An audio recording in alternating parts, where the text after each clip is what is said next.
Y soy Mar Dorrio, soy la mujer de Javier Cuadrado, soy madre de 12 hijos, soy ama de casa, que es mi gran ocupación, es ser ama de casa, y en mis ratitos así más disponibles pues escribo en Saudi, en Foro Libertas, y llevo pues más años escribiendo para Aletella. También tengo un programa sobre discapacidad en Radio María y mucha gente a lo mejor le suena por el Café de los Viernes. ¿Qué es el Café de los Viernes? Pues es una iniciativa que tenía en mi casa, en mi sala de estar, con mis amigas, y pues para ir tocando temas de cultura, pero siempre mirando al cielo, a veces más de fe, profundizando un poquito más. Y Ferrol es eminentemente militar. Entonces tenía muchas amigas que venían a vivir unos años a Ferrol, 2 o 3 años, lo que duraba el destino, y después se tenían que ir fuera. Y despidiéndome de una de ellas, que me daba muchísima pena, porque además ellas se iban y echaban de menos el café, y yo tenía que volver a empezar esa iniciativa. Y una me dijo, echo tanto de menos el café.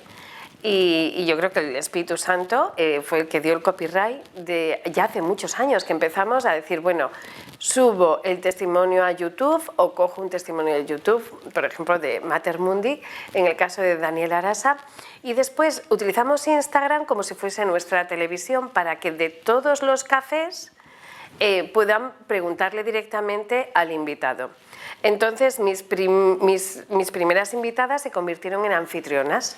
Entonces el café pues empezó a crecer en ciudades donde había mucha armada española, pues empezó en Rota, en Cartagena, pero fue creciendo y ahora está en bastantes ciudades, y ese café de mi sala de estar pues creció exponencialmente por pedir ayuda al cielo, porque yo dije, jo, madre mía, qué pena que no podamos seguir con el café. Y yo creo que me ayudó mucho a ver una oportunidad en cada dificultad. Yo tengo una amiga, Macarena Martínez Echevarría, que tenía una empresa de gestión de eventos, Verderon Style, y ella tiene una colaboración de esta empresa de eventos, Verderon, con Electrolux, que se trataba de hacer tu vida deliciosa, porque, bueno, en familia se consumen más electrodomésticos que en single. Y yo creo que era una campaña, pues, para disfrutar de la casa, de la familia, para no tener miedo a probar el horno, para invitar. Era un proyecto precioso, que ese era el hashtag Haz tu vida deliciosa. Y mi papel en esta historia era acompañar a los chefs. El primero me acuerdo que fue Fabián de Masterchef, y yo tenía que estar con él como de pincha y cocina y sacar un poco pues el tuétano a las conversaciones. Luego había una segunda parte donde había alguien que daba su testimonio, y eran unos eventos preciosos. Yo creo que fueron 4 o 5 esa campaña, y entonces Macarena me dijo, vas a ser mi portavoz en Haz tu vida deliciosa, pero tienes que crearte una cuenta de Instagram, porque esto está enfocado a redes sociales, a influencers, que yo es que, o sea, me ayudaron mis hijos un poco a crear esto de una cuenta de Instagram, que a mí quedaba lejos, pero es verdad que tuve la oportunidad de ver cómo estas redes también pueden ser las suyas. Tuve la oportunidad de ver el impacto de una imagen, de una foto, y como cosa curiosa te contaré, pues claro, yo en Ferrol es un sitio muy pequeño donde soy la trastornada de 12 hijos, y mucha gente pues ya te tiene muy encasillada, este movimiento, y vía Instagram una madre de la misma fila del cole de uno de mis hijos me pidió venir al Café de los Viernes por Instagram. Me veía todos los días en el colegio y me pidió acudir al café vía Instagram. Entonces es verdad que a veces la gente ahí fuera, sobre todo hace unos años, se veía muy raro y muy complicado y muy rancio esto de ser católico, y esta era la oportunidad para que gente que veía todos los días se dirigiese a mí. En esta cuenta pues es verdad que yo subo un artículo de Aletella a mi cuenta y tiene un número de visualizaciones muy diferente a si no lo subo.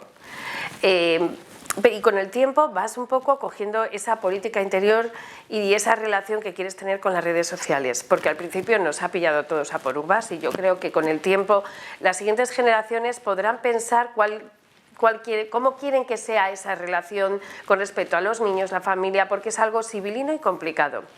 Y yo, después de rezar mucho y ver cómo te da ese latigazo de vanidad, si tienes más likes, menos likes, he entendido que esto es algo bueno, como cuando haces una tarta en casa. Pero que tú hagas una tarta con el fin de aunar voluntades y hacer la vida deliciosa a los tuyos no quiere decir que no te engorde. Entonces, cada vez que tomas un trozo de tarta, sabes que tienes que compensar. Sabes que pues cenas menos, te tomas un yogurcito, o sea, hay que compensar, aunque la tarta la hayas hecho tú y con buenas intenciones. Con las redes sociales también hay que compensar. Hay que asumir que ahí vienen las calorías de la vanidad, del ego y del amor propio.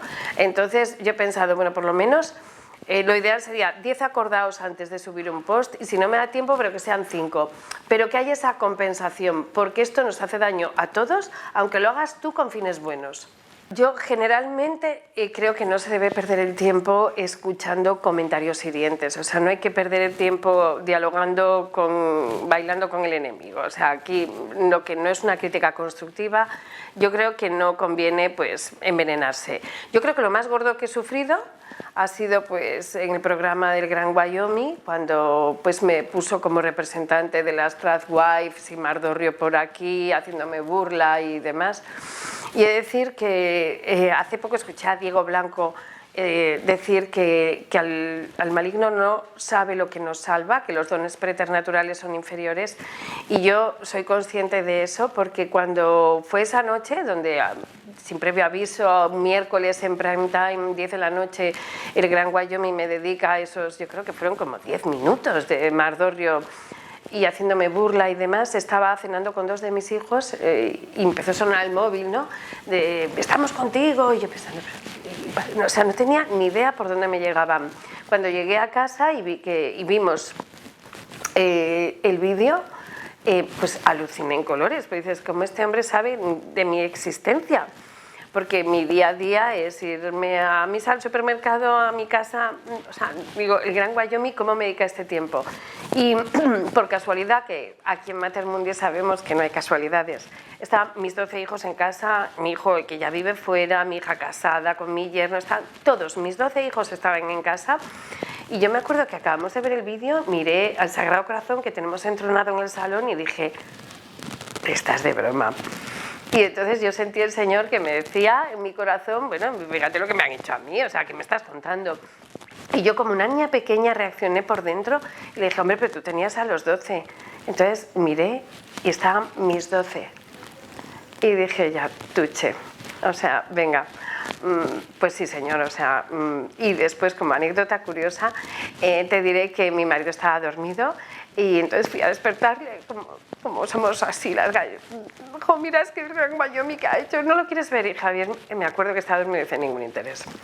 Y entonces luego me dice, qué suerte, porque justo a la semana iba a salir publicado el libro de adolescencia en clave de Dios, y me acuerdo que me dijo, qué bueno es Dios que te pasa esto una semana antes de que salga adolescencia en clave de Dios. Pero lo que tengo claro es que mis 12 nunca fueron más míos, porque en esta cultura woke, ¿no?, que hablan de tolerancia, que hablan de el respeto, el lenguaje de incluir a todo el mundo, pues a ellos pudieron ver cómo mienten en el currículum, cómo pusieron que dominaban esos idiomas, y es mentira. No los utilizan, no lo saben hablar y solo es para ellos. Porque su madre, pues además me respondía a ese ataque como creía que tenía que responder. Utilicé mis redes sociales anunciando el programa de Radio María y le dije a la periodista que pues me estaba haciendo burla que tenía que venir a casa, que le invitamos a una copa de albariño y que si nos conociese se daría cuenta que no tenía sentido nada de lo que había hecho, pero es que no nos conocía. Y yo creo que nunca, a partir de entonces, todavía fueron más míos. O sea, ¿cómo van a creer que ellos son los tolerantes? ¿Cómo van a creer que hablan de inclusión? Los hicieron más míos que nunca. Mira, mis padres es verdad que siempre, y vivimos yo creo que mi padre tuvo por lo menos 10 destinos, siempre iban a misa los domingos, siempre. Pero es verdad que yo hasta que conocí a mi marido no viví de mi relación con Dios, no entendía nada, fue él. Y solo él el que esté ahí donde estoy. Y todo gracias a él. Y aparte es una persona tan coherente. O sea, yo cuando me casé con él me dejó alucinada esa persona, esa coherencia, ese punto. O sea, es que todo era mirar para arriba y decir, pues me quiero parecer a él. En el matrimonio tenemos que empecinarnos en decirles que ser feliz es un viaje hacia adentro, y en el matrimonio también. Yo creo que a veces nos equivocamos cuando ponemos el acento en hay que cuidar la llama, los detalles, sí, todo eso fantástico, pero eso sale solo si apagas las hogueras interiores. Entonces, de mí depende que me recreen un enfado. O sea, ese control de las potencias de la imaginación, de la memoria. Marian Rojas Estapé lo dice siempre, cuando recuerdas vuelves a segregar las mismas hormonas que segregabas en ese momento. Si quieres estar feliz enamorada, tendrás que controlar, no ir con la imaginación a esa pelea que has tenido por la cocina de tu madre. O sea, tendrás que ir al momento que te aporta, que te ayuda a estar feliz y enamorada. Entonces, yo creo que hay un viaje interior para que para que tu matrimonio sea feliz, tienes que hacer un viaje hacia adentro. Tienes que querer seguir estando enamorada. Entonces, a partir de ahí las cosas van a ir muchísimo mejor y te salen solos los momentos exteriores. Y después yo también creo que hay que ser humilde, porque la humildad en los cursillos prematrimoniales que doy en la diócesis digo que es más afrodisíaco que la canela, porque te quita muchas tardes de pérdidas, de enfados y de disgustos. Y yo siempre les digo, si a ti te irrita que la carnicera le dé a tu marido el encargo sonriendo mientras contigo es borde, tienes dos opciones. Puedes decirle, me irrita muchísimo esto, aunque sé que no tengo motivos para enfadarme, pero me supera la bilis, o no decirlo y luego, para justificar tu enfado, tu irritación, ir añadiendo complementos, ¿no? Siempre dejas esto en el mismo sitio, es que no sé qué, es que no sé cuánto.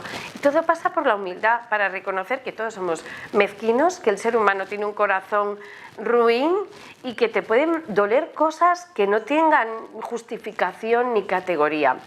Ahora parece que no se puede invalidar sentimientos, pero sí, si a ti te irrita que la carnicera le sonría, eres tóxica. Entonces hay que hablar claro. Todos tenemos ese punto. Si quieres llamarle tóxico, llámale tóxico, pero es algo natural en el ADN del corazón humano. Entonces es muy bueno llamar las cosas por su nombre y decirlas con muchísima paz. Y a que te conozcan y que sepan dónde está el mapa de tu tesoro, de tu felicidad. Si a ti te duele que haga eso, dímelo, que así podré dejar de hacerlo. Entonces yo creo que pasa mucho, pues cuando haces examen de conciencia te ayuda a conocerte más y te ayuda además, después de la humillación de la confesión, que a todos nos cuesta, atrever a verbalizar esa zona ruin que todos tenemos en el corazón. Bueno, en mi casa éramos dos hermanas, pero las dos soñando con familia numerosa. O sea, siempre teníamos muchos primos, muchas tal, y entonces siempre soñamos con familia grande. Fíjate, cuando perdí a mis 5 bebés, me dio la oportunidad de ver cómo necesitamos hacer fuertes a nuestros hijos. Me acuerdo la primera vez que pasó, que llegué al coche y les dije, bueno, pues el bebé se ha ido al cielo, y mi hija lloraba mucho, una de ellas, ¿no? La segunda vez que pasó, me dijo, mamá, estoy triste, pero menos. Y le digo, ¿por qué? Y me dice, porque la primera vez pensé que ya seríamos infelices para siempre. Y ahora sé que vamos a estar tristes unos días, pero que después se nos pasa. Entonces esa chiquitina tuvo la oportunidad de reconocer el poder de la medicina que nos manda Dios, que es el tiempo. Entonces esto me valió mucho para ver que no pasa nada, que hay que vacunarlos para que puedan ser felices con esas pequeñas dosis de dolor, sin miedo, que los estamos pues metiendo esa vacuna, inoculando lo malo para que luego puedan ser fuertes y resistir a los envites que la vida les traerá seguro. Entonces me parece una lección preciosa, y esos 5 chiquitines pues es una ilusión que ya tengo cuando esto se acabe, ¿no? Cuando ya me digan esto se acaba, seré, pues que además de soñar con el cielo, soñar con ver la cara de estos renacuajos. Si hay alguna madre que está teniendo miedo a un niño más, a soñar con uno más en la familia, yo le diría que nuestra participación es tan chiquitita, que estos niños tienen un padre que les quiere más que los padres de la tierra, y que además tienen todo el trabajo está el 80% lo hace él y el 20% nosotros. Y que además no hay que pensar ni temer, ¿no? ¿Cómo voy a reaccionar si, cómo voy a reaccionar si lo otro? Yo creo que si te tomas un café con la Virgen, te tomas un café con el Señor, y digo un café porque a mí cuando me hablaban de hacer oración me agotaba, ¿no? Pensaba yo, bueno, ya no sé, qué pereza. Pero si te imaginas hacer oración, tomarte un café con alguno de ellos y contarles lo que ya saben y poder desahogarte, eso ya se ve diferente. Y que cuando tomas un café con ellos, te dan esos pensamientos, ese Espíritu Santo trabaja diciendo, pues fíjate en este niño o hace esto con este otro. Y es una reacción del día a día, a poquito, que puedas ir corrigiendo, que puedas decir, pues aquí tengo que pedir perdón, aquí me pasé 3 pueblos. Y entonces vas ahí, pides ayuda y además yo le cuento a la Virgen mis miserias, ¿no? Y voy a misa y digo, repara el grito que no tenía que pegar, repara pues aquí al cuento que no leí, al partido de fútbol que no animé. O sea, por favor, madre mía, repara mi miseria, y con nuestras miserias hacen catedrales. Entonces, entregarle eso al Señor, Él consigue resarcir lo que no hagamos. Lo que pasa que es verdad que a veces con los hijos, y sobre todo cuando llega la adolescencia, hay que tener la paciencia, y yo siempre pienso en las bodas de Caná, porque la Virgen dijo llenar las tinajas hasta arriba. Y a veces pues las llenas, dices tú, madre mía, esto es inútil, esto no vale para nada, pero hay que obedecer, seguir, que cuando estén hasta arriba ya harán el milagro. Y yo creo que nuestro papel como padres y madres sería tener la excelencia en la relación de nuestros hijos con Dios. Porque si tú haces que ese niño conozca al Señor, lo demás, antes o después, viene por añadidura. La excelencia académica, las buenas amistades. O sea, tenemos que hacer hijos fuertes, sin miedo. Además, le pasé muchas veces a una hija mía una foto que estaba una niña en un columpio y colgaba del globo terráqueo y decía, soy la hija del rey. Entonces, yo creo que tenemos que ponernos la chapa de hija de Dios, de hijo de Dios todos los días y creérnoslo firmemente. Soy la hija del rey. Entonces, tenemos que cuidar, lo máximo que podemos hacer en nuestros hijos es que conozcan al Señor, que lo demás, aunque vengan turbulencias, volverá, pero que lo conozcan, que lo rocen, que lo traten, eso no se lo puede quitar nadie. Y entonces, además tenemos la suerte de saber que son infalibles, que no hay un Ave María que se quede leído en el cielo. Cada Ave María entra hasta la portería. Entonces tenemos que hacer mucho marketing. Yo, por ejemplo, tenía una hija que tenía una amistad que no convenía y dije yo, bueno, madre mía, ¿y yo qué hago con esto? Porque a esta niña ojalá estuviese lo más lejos del mundo de mi casa, pero yo cuando llegue al cielo también voy a rendir cuentas de esa alma. Y entonces, ¿cómo se hace esto de ser madre y defender a los tuyos y que esta alma también es tuya? Y entonces dije, y se lo dije a toda la familia, voy a rezar un año un rosario, además del rosario familiar, un rosario por esta persona. Entonces, o se convierte o que se aleje. Y yo ya he cumplido mi parte de la historia, que es rezar por esa persona. Entonces, me acuerdo que una vez llegó mi hija y me dijo, mamá, deja de rezar que acabamos en el juzgado. Y entonces la relación se terminó, esa amistad. Pero yo espero que además esa amistad se convierta. O sea, que todo ese año de rosario sirva. Y lo bueno de esto es que tenemos que llegar a casa con la chulería de que tienes el producto más infalible. O sea, un rosario no falla. Antes o después, todo se ve en los resultados. Si tú le dices a alguien, vete a misa, ponte delante del sagrario y dile que lo estás buscando, eso es infalible. O sea, no hay que tener miedo a nada. Tienes el mejor producto. Tenemos que ser embajadores del mejor producto que tenemos. Que hasta más o menos segundo de bachiller no damos el móvil, porque creo, y yo que tengo redes sociales y una cuenta de Instagram, creo que esa máquina no tiene capacidad de dominarla en esas edades tan jovencitos, tan tiernos. Lo pueden usan mi móvil, pueden quedar con sus amigos por WhatsApp a través de mi móvil, pero es verdad que no están capacitados, están muy tiernos para esos chasquidos de dopamina, para ese amor propio, esa soberbia, esa vanidad, y para no parar el ruido de la cabeza. Porque claro, lo de llegar del cole y que el mundo de los problemas del cole se acaben, es algo que son muy jovencitos para gestionar que sea de otra forma. Y cuando están en un grupo de WhatsApp donde saben que el número es su madre, es un filtro muy gordo, ya no para ellos, sino para los demás. Los ordenadores están en casa, en el salón, y aunque por desgracia para mi parte les dieron algún portátil, y entonces durante el invierno tienen todo en el ordenador del colegio, que eso ha sido saltar las alarmas, pero bueno, hay que controlar un poco porque la máquina es potente, y yo lo he visto con mis redes sociales. Pero a partir de ahí, pues nada, todo con la mayor normalidad y haciéndoles hincapié en que la tarta hay que compensarla. Yo creo que ese ruido de cabeza, y yo siempre que hablo de las autolesiones en el libro de Adolescencia en clave de Dios, hablo de cómo nos ha escandalizado toda la vida la mortificación. Y cuando tú dominas el cuerpo, se apaga el ruido de la mente. Hay una frase, ahora no me acuerdo, no la quiero repetir mal, de San José María, que te decía: una mortificación física apaga el ruido mental. Entonces, ese dominar el cuerpo y que no me domine a mí, el cuerpo siempre hace traición. Entonces, cuando un niño se autolesiona, está queriendo también apagar ese ruido mental. Entonces, no hay nada nuevo que inventar. La receta ya la teníamos, lo que pasa que las hemos ignorado. En el libro hablo de que no podemos volver a repetir las frases caoba, que en algún momento nuestros padres, con todo el cariño del mundo y con todo lo que sabían, que creían que lo hacían mejor, pues que no me entere yo, pues en el libro digo, pues ya está, pues no te vas a enterar.